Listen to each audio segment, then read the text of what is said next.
भारत जोड़ो यात्रा की बात कर लेते हैं, जिस दौरान आरोप प्रत्यारोप की राजनीति तेज है। हर दिन एक नई बहस, नया मुद्दा। बीजेपी और कांग्रेस के लिए धर्म और आध्यात्म नया विषय नहीं है, लेकिन इसी को लेकर एक बार फिर बीजेपी और कांग्रेस आमने सामने आए हैं। आगरमालवा जिले में भारत जोड़ो यात्रा में शामिल हुए पूर्व मुख्यमंत्री कमलनाथ ने बीजेपी और आरएसएस को खुली चुनौती दी और कहा कि राहुल गांधी से धर्म आध्यात्म पर बहस कर लीजिए, पता चल जाएगा किसको कितना ज्ञान है। देखिए रिपोर्ट।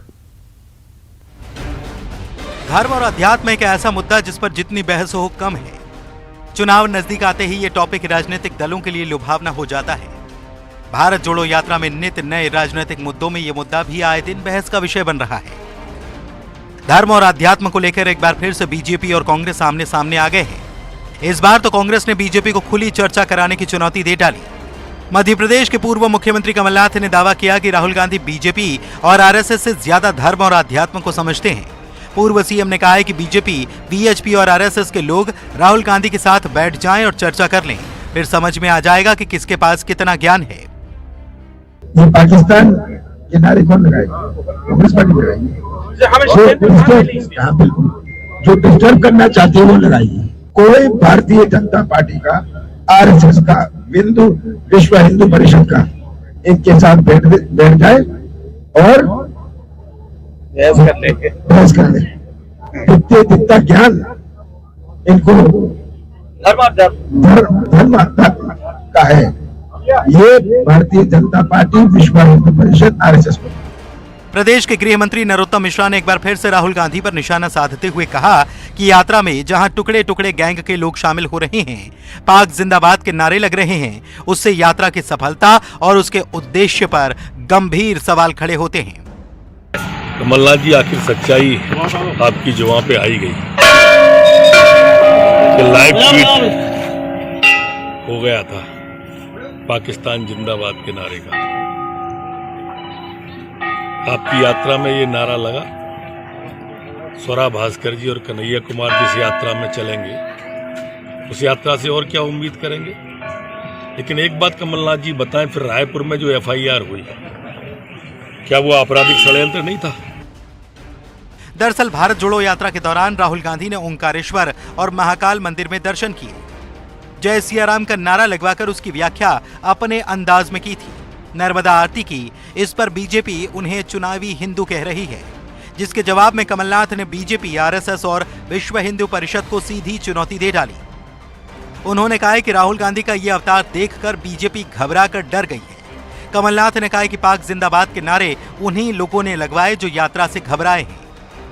जो असली बात है, ये पाकिस्तान के नारे कौन लगाएगा? कांग्रेस पार्टी लगाएगी। बिल्कुल, जो डिस्टर्ब करना चाहते हैं वो लगाएगी। कल 5 लोग खड़े हो गए, मैंने सुना मोदी मोदी मोदी। जब देखी ये भीड़ है, उनकी जान निकल गई। ये पिटने वाले थे, क्योंकि पब्लिक पिट थी। ये बात याद रखिए, इन्होंने पूरी प्लानिंग करी थी, ये मैं बता दूं। जाहिर है कमलनाथ ने एक बार फिर से बीजेपी को धर्म और आध्यात्म के मुद्दे पर जो खुला चैलेंज दिया है और राहुल गांधी के पाले में गेंद फेंककर कहा है कि उनसे इस मुद्दे पर बहस कर ले। कहते हैं कि आग लगाने के लिए एक चिंगारी काफी होती है। अब देखना होगा कि चिंगारी से बीजेपी अपने आप को कैसे बचाएगी और चैलेंज का हल कैसे निकलेगा। Bureau report, news 18। दिल्ली में आज हुई कांग्रेस स्टीयरिंग कमेटी की बैठक में कांग्रेस के राष्ट्रीय अध्यक्ष मल्लिकार्जुन खड़गे के तल्ख तेवर देखने को मिले। उन्होंने कहा कि जो लोग अपनी जिम्मेदारी निभाने में अक्षम हैं, उन्हें नए लोगों को मौका दे देना चाहिए। यह कहकर उन्होंने अपनी मंशा जता दी कि अब जैसा पहले से चल रहा है वैसा तो नहीं चलेगा। देखिए रिपोर्ट। कांग्रेस की संचालन समिति की बैठक रविवार को दिल्ली में हुई, जिसमें पार्टी के अधिवेशन सत्र की तारीख और जगह तय करने के साथ ही संगठन से जुड़े विषयों पर चर्चा की गई।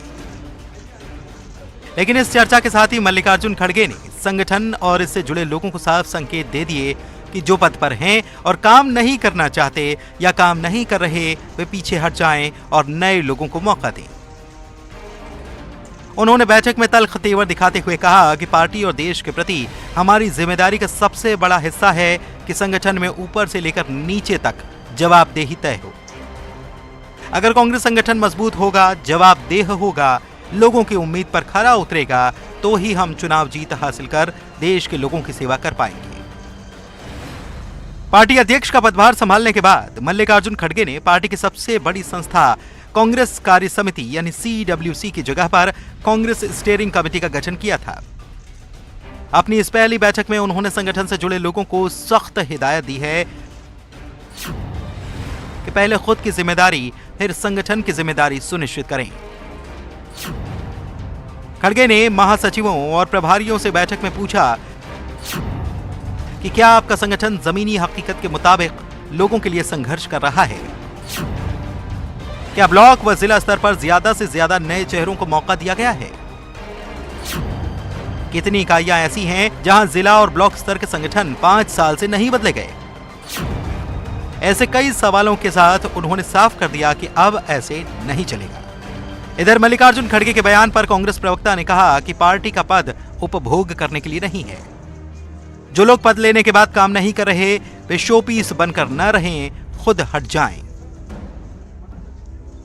पार्टी प्रेसिडेंट मल्लिकार्जुन खड़गे साहब ने जो बयान दिया है, बतौर पार्टी के कार्यकर्ता मैं उस बयान का स्वागत करता हूं। पार्टी का पद सिर्फ उपभोग करने के लिए नहीं है, और जो लोग पद लेने के बाद काम नहीं कर रहे हैं, वो शोपीस स्वतः हट जाए या पार्टी हट जाए, ये कार्यकर्ताओं के इतने उचित निर्णय है, मैं उसका स्वागत करता हूं। खड़गे के बयान पर बीजेपी की भी प्रतिक्रिया सामने आई। बीजेपी के प्रवक्ता का कहना है कि कांग्रेस अध्यक्ष मल्लिकार्जुन खड़गे को कांग्रेस में काम करने वाले नेताओं को तलाशना होगा। मुझे लगता है ये विषय अगर वो कहेंगे तो फिर शुरुआत ऊपर से ही होगी। बहुत सारे लोग ऐसे उसमें होंगे, यद्यपि वो कांग्रेस का अपना विषय है, लेकिन अभी तक इस पूरे सिस्टम में ही पूरे कुएं में भांग घोली हुई है। इसलिए काम करने वाली बात ढूंढेंगे तो फिर ढूंढते ही रह जाएंगे, लोग मिलेंगे नहीं उनको। क्योंकि कांग्रेस जिस दुरावस्था के दौर से गुजर रही है, क्योंकि न कोई नीति है, न नेता है, न नीयत है, तो इस नाते से बाकी जो भी कुछ है वो दिख रहा है कि उनके नेता कौन है और नेतृत्वकर्ता कौन है और उनके बयान किस तरीके से आते हैं। तो खुद कांग्रेस के कार्यकर्ता भी असमंजस की स्थिति में है, इसलिए खड़गे साहब को ढूंढने पड़ेंगे ऐसे जो उन्होंने बयान दिया है। अब वो देखना है कि कितने लोगों का चयन कर पाते हैं। बैठक में यह भी तय हुआ कि मल्लिकार्जुन खड़गे राज्यसभा में विपक्ष के नेता बने रहेंगे। कांग्रेस की 1 मैन 1 पोस्ट पॉलिसी के उलट ये फैसला है। खैर, मल्लिकार्जुन खड़गे के तल्ख तेवर से पार्टी पदाधिकारी और संगठन कितना बदलेगा, ये तो आने वाला वक्त ही बताएगा। Bureau report, news 18। अगले साल फरवरी में कांग्रेस का राष्ट्रीय अधिवेशन रायपुर में आयोजित किया जाएगा। दिल्ली में हुई कांग्रेस स्टीयरिंग कमेटी की बैठक में यह फैसला लिया गया। कांग्रेस स्टीयरिंग कमेटी की बैठक में मुख्यमंत्री भूपेश बघेल भी शामिल थे। 2 से 4 फरवरी तक रायपुर में कांग्रेस का 3 दिनों तक का अधिवेशन होगा और इसमें देश भर के कांग्रेस नेता आएंगे। इसमें कांग्रेस अध्यक्ष के तौर पर मल्लिकार्जुन खड़गे के निर्वाचन पर मुहर लगेगी और फिर नई कार्य समिति के गठन की प्रक्रिया भी शुरू हो जाएगी। देखिए रिपोर्ट। कांग्रेस का 85वां राष्ट्रीय अधिवेशन इस बार रायपुर में होगा। मल्लिकार्जुन खड़गे के अध्यक्ष बनने के बाद कांग्रेस संचालन समिति की पहली बैठक में फैसला लिया गया। बैठक में कई अन्य फैसलों के साथ यह भी फैसला लिया गया कि साल 2023 में 2 से 4 फरवरी तक रायपुर में कांग्रेस का 3 दिनों का राष्ट्रीय अधिवेशन किया जाएगा। अधिवेशन में पूरे देश से कांग्रेस के डेलीगेट्स पहुंचेंगे। हर राज्य की कांग्रेस कमेटी के बड़े नेता भी शामिल होंगे। इसके अलावा AICC के तमाम दिग्गज भी छत्तीसगढ़ पहुंचेंगे। इनमें सोनिया गांधी, प्रियंका गांधी भी शामिल हो सकती हैं। इस बैठक में पार्टी के बड़े नेताओं ने प्रमुख संगठनात्मक मामलों पर चर्चा के अलावा अपने पूर्ण सत्र के कार्यक्रम और स्थान पर विचार विमर्श किया। रायपुर में कांग्रेस के अधिवेशन की घोषणा पर सीएम भूपेश बघेल ने खुशी जताई। उन्होंने कहा कि छत्तीसगढ़ कांग्रेस के लिए बड़ी उपलब्धि है। अधिवेशन को शानदार तरीके से पूर्ण कराएंगे। सीएम भूपेश बघेल ने कहा कि हमारे लिए ये पल ऐतिहासिक और गौरवपूर्ण होगा। इधर जयराम रमेश ने भी कहा कि ये ऐतिहासिक पल होगा। के सदस्यों के प्रति आभार कि उन्होंने छत्तीसगढ़ में महाधिवेशन कराने की अनुमति दी। और दूसरा महत्वपूर्ण ये है कि हिंदी भाषी प्रांतों में पहली बार और वर्षों बाद हो रहा है। मध्य प्रदेश वगैरह में तो सुनने को नहीं, यहाँ पर त्रिपुरी सम्मेलन हुआ था आज़ादी के पहले, तो इस प्रकार से है। लेकिन कलकत्ता, मुंबई, बेंगलोर, तिरुपति, हैदराबाद यहाँ होते रहे हैं। दिल्ली में क्योंकि राजधानी उसमें अनेक बार हुए, लेकिन रायपुर छत्तीसगढ़ में पहली बार आयोजन की अनुमति मिली है। तो एक बड़ी जिम्मेदारी छत्तीसगढ़ को मिला है। ये हम सबके लिए सौभाग्य है, कांग्रेस जनों के लिए कि राष्ट्रीय महाधिवेशन छत्तीसगढ़ की धरती पे होगा और अब उसकी तैयारी में भी हम लोगों को जुटना पड़ेगा। कि भारतीय राष्ट्रीय कांग्रेस का 85वां प्लीनरी अधिवेशन रायपुर में होगा और फरवरी के दूसरे भाग में होगा।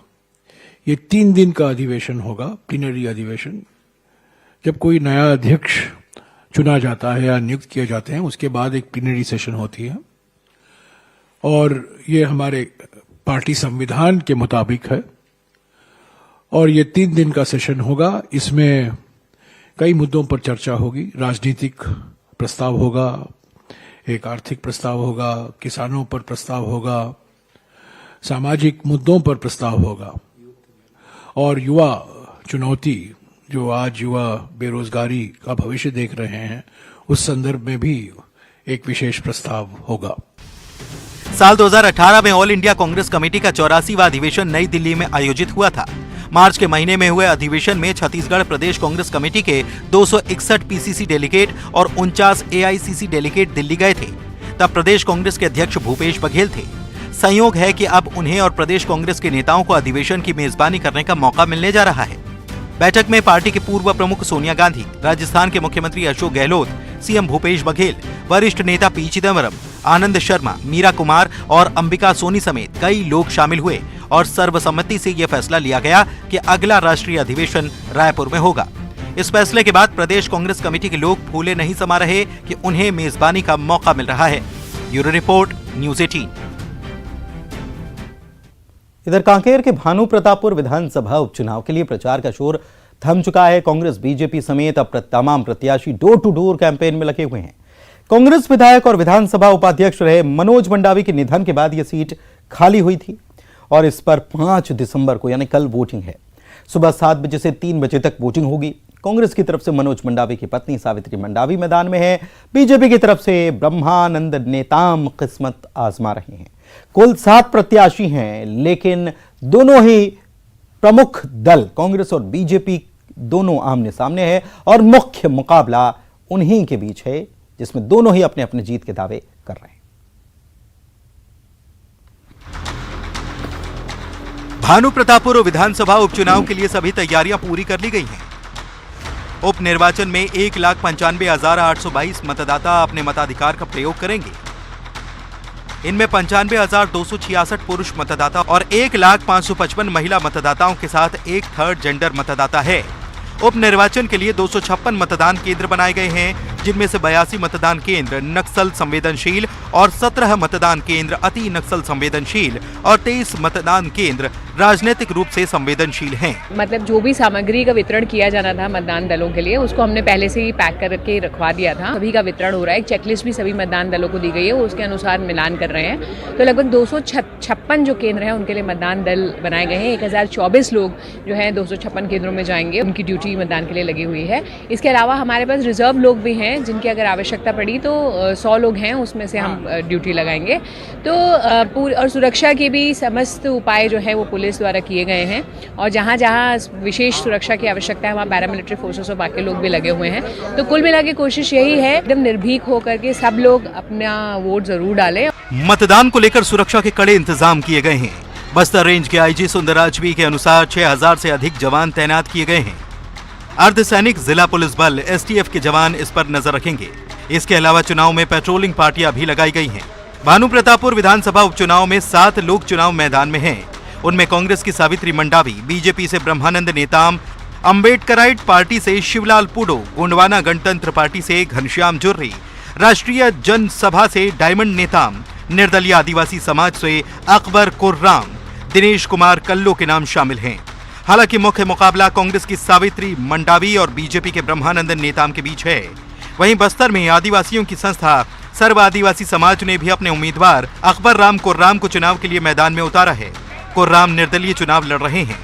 इस उपचुनाव के लिए मुख्यमंत्री भूपेश बघेल तथा कांग्रेस के अन्य वरिष्ठ नेताओं ने अपनी पार्टी की ओर से प्रचार किया तथा भाजपा के लिए पूर्व मुख्यमंत्री रमन सिंह और पार्टी के प्रदेश अध्यक्ष अरुण साव ने प्रचार किया।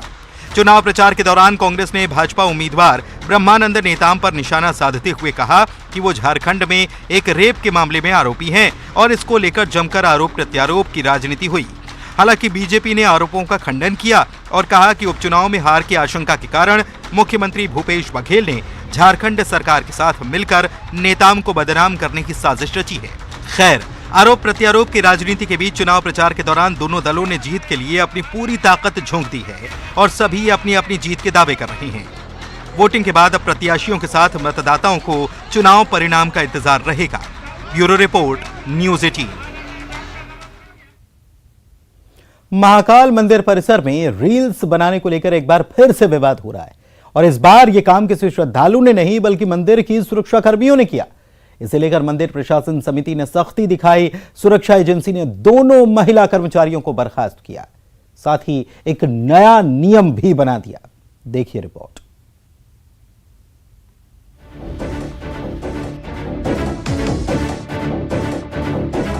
महाकाल मंदिर में एक बार फिर से फिल्मी सॉन्ग पर डांस हुआ। इस बार यह काम किसी श्रद्धालु ने नहीं बल्कि मंदिर के सुरक्षा कर्मियों ने ही किया। वीडियो सामने आने के बाद सुरक्षा एजेंसियों ने दोनों महिला कर्मचारियों को बर्खास्त कर दिया है। मंदिर में तैनात सुरक्षा कर्मचारियों के एंड्रॉइड मोबाइल रखने पर भी बैन लगा दिया गया है। इससे पहले भी महाकाल मंदिर में इस तरह के वीडियो बनाए गए हैं, लेकिन ये पहला मामला है जब सुरक्षा कर्मियों ने ही फिल्मी सॉन्ग पर डांस का वीडियो मंदिर में बनाया। इससे पहले ऐसी ही 5 घटनाओं पर मंदिर प्रशासन ने कार्रवाई के लिए पुलिस में शिकायत की थी। दरअसल मंदिर की सुरक्षा का जिम्मा KSS कंपनी का है। 2 महिला सुरक्षा कर्मियों के 2 वीडियो सामने आए हैं। महाकाल मंदिर के विश्राम धाम कैंपस में सुरक्षाकर्मी वर्षा नवरंग और पूनम सेन फिल्मी सॉन्ग पर डांस करती दिखाई दे रही हैं। वीडियो बाकायदा सोशल मीडिया प्लेटफॉर्म इंस्टाग्राम पर भी पोस्ट किया गया। मंदिर प्रशासन ने इसकी जानकारी सुरक्षा एजेंसी KSS को दी, जिस पर एजेंसी ने दोनों ही कर्मचारियों को हटा दिया है। श्री महाकालेश्वर मंदिर में और महाकाल लोक में इस सुरक्षा एजेंसी के 390 कर्मचारी तैनात हैं। मंदिर परिसर में 3 शिफ्ट में करीब 75 महिला और पुरुष कर्मचारी तैनात रहते हैं। आपको बता दें कि इससे पहले भी महाकाल मंदिर में इस तरह के फिल्मी गानों पर वीडियो बनाने के मामले सामने आए थे, लेकिन ये पहला मामला है जब सुरक्षा कर्मियों ने ही फिल्मी सॉन्ग पर डांस का वीडियो बनाया। इससे पहले ऐसी ही 5 घटनाओं को लेकर कार्रवाई के लिए मंदिर प्रशासन ने पुलिस में शिकायत की थी।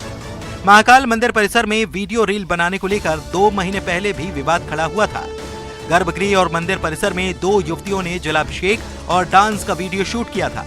इस वीडियो में बॉलीवुड सॉन्ग छोड़कर सोशल मीडिया पर अपलोड कर दिया गया था, जिस पर मंदिर के पुजारी ने आपत्ति दर्ज कराई थी और कलेक्टर ने जांच के बाद कार्रवाई की बात कही थी। करीब 1 साल पहले मनीषा रोशन नाम की महिला ने महाकाल मंदिर में एक वीडियो शूट किया था। वीडियो में उन्होंने फिल्मी गाने पर रील्स शूट कर सोशल मीडिया पर अपलोड किया था। ये वीडियो महाकाल स्थित ओंकारेश्वर मंदिर के पास शूट किया गया था। वीडियो वायरल होने के बाद हिंदू संगठनों ने इस पर आपत्ति जताई थी, जिसके बाद महिला द्वारा माफी मांगने के बावजूद FIR भी दर्ज हुई थी। अब देखना यह होगा कि इस प्रकार की घटनाओं पर रोक के लिए मंदिर प्रशासन समिति और क्या कदम उठाती है। Bureau report, news 18। इधर मंडला जिले में आम लोगों की सुविधा के लिए लाखों की लागत से सामुदायिक स्वच्छता परिसर शौचालय बनाए गए, लेकिन आज तक इसका इस्तेमाल ही नहीं हो पा रहा है।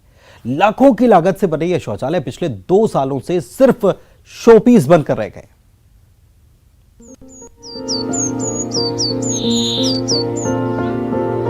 ये है सामुदायिक स्वच्छता परिसर, यानी कि समुदाय के लिए बनाया गया शौचालय, ताकि लोग यहाँ पर ही नित्य क्रिया करें और इधर उधर गंदगी ना हो। लेकिन अब इसकी दूसरी तस्वीर देखिए।